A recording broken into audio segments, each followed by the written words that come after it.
it doesn't matter whether you're a graduate of drama school, a new graduate, or you're an actor who's been doing it for 30, 40 years. I've had clients who have had crisis of confidence who are already successful.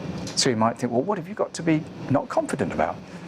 And there are certain underlying situations which create that crisis of confidence. Confidence is simply believing in yourself, believing that you can do the best that you can.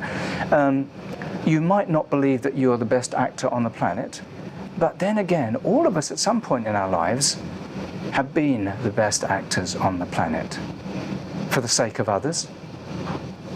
And we've had to.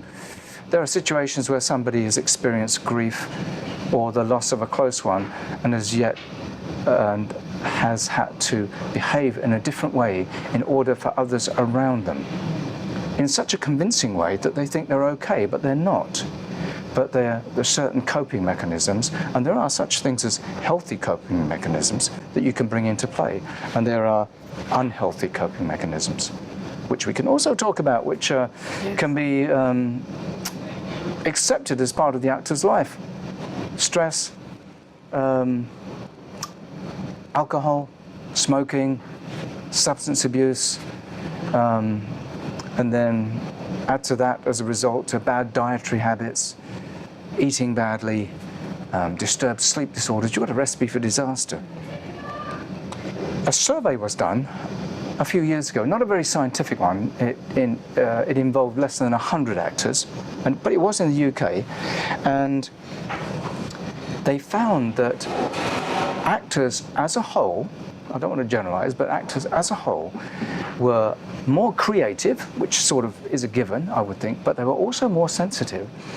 And as it turned out, not as likely to open up about their inner struggles, and not as able to articulate their inner struggles as much as someone who wasn't an actor.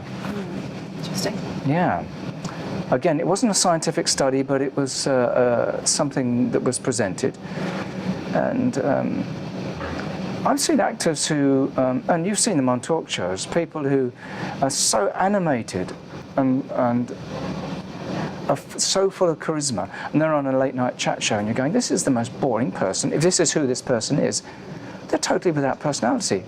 Does that mean they're a good actor? Who knows? You hear this thing of actors, they feel free when they're performing, and they, and that's when they're being their true selves. Yeah. And that, I find that fascinating as well. Yeah.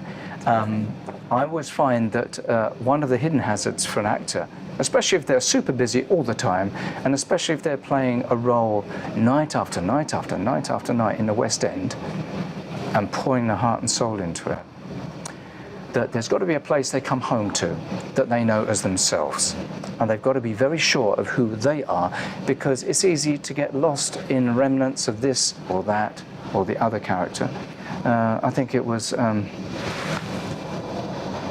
are so many quotes. Oh yeah, it was Kate Winslet who said that it takes her generally 6 months to fully say farewell to a character after she's played that character, whether it's on the stage or in a film.